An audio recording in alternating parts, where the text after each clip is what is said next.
याच उत्तर मुंबई ठाकरेंच्या मतदारसंघासंदर्भात ही शिवसेनेकडेच हा मतदारसंघ हवा अशा पद्धतीचा आग्रह केला जातोय। उत्तर मुंबईतल्या ठाकरेंच्या शिवसेनेच्या पदाधिकाऱ्यांनी उद्धव ठाकरेंकडे हा आग्रह केलेला आहे। उत्तर मुंबईतील ठाकरेंच्या पदाधिकाऱ्यांची मातोश्रीवर बैठक सुरू आहे आणि उत्तर मुंबई लोकसभा मतदारसंघ ठाकरेंच्या शिवसेनेकडे असावा आणि त्या ठिकाणी विनोद घोसाळकरच उमेदवार असावेत अशा प्रकारची विनंती उद्धव ठाकरेंकडे पदाधिकाऱ्यांकडून या बैठकीदरम्यान केली जाते।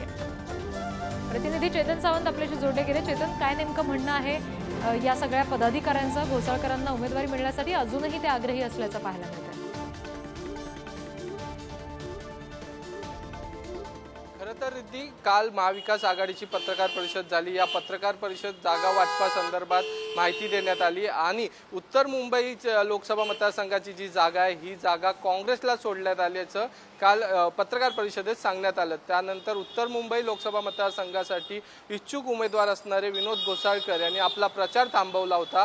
खरं तर विनोद घोसाळकर यांना यापूर्वीच पक्षाकडून सांगण्यात आलं होतं की तयारीला लागा, उत्तर मुंबई लोकसभा मतदारसंघात पियुष गोयल यांच्या विरोधात तुम्हाला उभं राहायचं आहे आणि त्या अनुषंगाने विनोद घोसाळकर हे प्रचार करत होते। आपला प्रचार सर्वत्र चालू ठेवलेला, मात्र काल अशी घोषणा झाल्यानंतर त्यांनी प्रचार थांबवला। मात्र उत्तर मुंबई लोकसभा मतदारसंघातील पदाधिकारी असतील, कार्यकर्ते असतील, हे मोठ्या प्रमाणात नाराज झाल्याचं चित्र दिसायला लागलं। आज उद्धव ठाकरे यांच्या भेटीसाठी उत्तर मुंबई लोकसभा मतदारसंघातील इच्छुक उमेदवार विनोद घोसाळकर आणि कार्यकर्ते हे सर्व मातोश्री इथे पोहोचले आहेत। थोड्याच वेळात त्यांची उद्धव ठाकरे यांच्याशी भेट देखील होणार आहे। त्यांचं देखील हेच म्हणणं आहे की विनोद घोसाळकर हे उत्तर मुंबई लोकसभा मतदारसंघासाठी योग्य उमेदवार आहेत आणि हा लोकसभा मतदारसंघ हा ठाकरेंच्या शिवसेनेकडेच असला पाहिजे आणि उमेदवार देखील विनोद घोसाळकरच असला पाहिजे असं गारानं ते उद्धव ठाकरे यांच्या समोर मांडणार आहेत। खरं तर मोठ्या प्रमाणात जागांची अदलाबदली झाल्यामुळे कार्यकर्ते आणि पदाधिकारी नाराज झाल्याचं चित्र संपूर्ण महाराष्ट्रात पाहायला भेटत आहे। त्यामुळे